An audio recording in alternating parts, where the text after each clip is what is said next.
Um dia na história com Carlos Bastos. Mr. Gorbachev, tear down this wall. I have a dream. Aqui, posto de comando do movimento das Forças Armadas. É fazer a conta. Houston, we have a problem. Yes, we can. And now for something completely different. É Telstano. O nome é estranho e já caiu em desuso, vá lá saber-se porquê.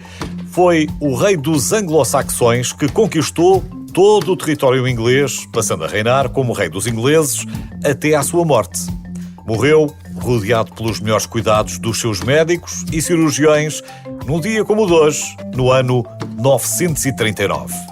Todos sabemos que a morte é certa, mas qualquer ser humano, quer tenha nascido para ser o mais poderoso dos reis ou o mais humilde dos súbditos, sempre procurou, em tempos de aflição, o auxílio de médicos ou curandeiros. E olhe que, no início, não havia grande diferença. O caminho da medicina foi um caminho longo e penoso, de tentativa e erro, desde a pré-história, onde, a pouco e pouco, as coisas foram evoluindo. Claro que é um caminho sem fim.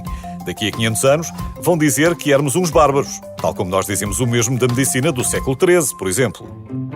Curiosamente, no início do século XIII foi fundado o Colégio de São Cosme, em Paris.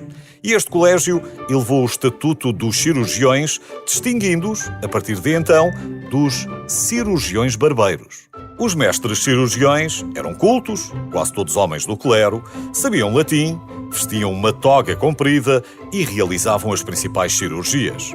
Por outro lado, os cirurgiões barbeiros, que eram leigos, sem estudos, para não dizer curiosos, apenas aplicavam emplastros, com pomadas que inventavam, tratavam de coisas menores, como a extração de dentes, sangrias e faziam pequenos curativos em algumas feridas.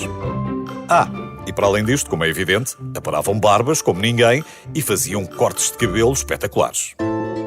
Estes cirurgiões barbeiros usavam uma toga curta e, para poderem exercer medicina, estavam sujeitos à aprovação por parte dos da toga comprida.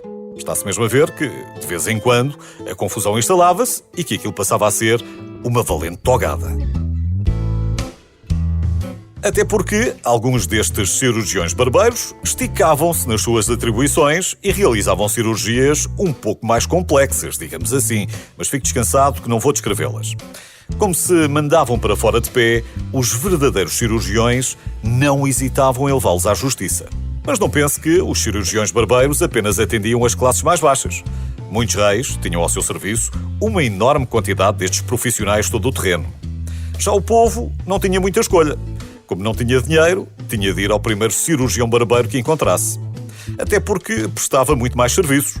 Além disso, há que ter em conta que, nessa altura, a profissão médica também não era muito credível. Curiosamente, os cirurgiões barbeiros, que não trabalhavam para os ricos, tinham de ser criativos e então inventaram a publicidade. Como?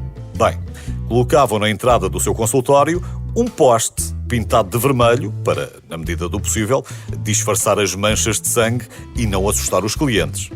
A pouco e pouco, passou a ser comum envolver esses postes vermelhos com panos brancos que usavam para enfaixar os pacientes depois deles passarem pelas sanguessugas ou pelas sangrias. Os postes passaram então a ser vermelhos com riscas brancas. E quando os cirurgiões e os barbeiros se separaram definitivamente, os barbeiros ficaram com o poste como símbolo. Provavelmente já viu muitos destes cilindros vermelhos e brancos à porta das barbearias. Aliás, agora voltaram a estar na moda. Em alguns, para além do vermelho e do branco, também aparece o azul. Mas isso já não faz parte desta história.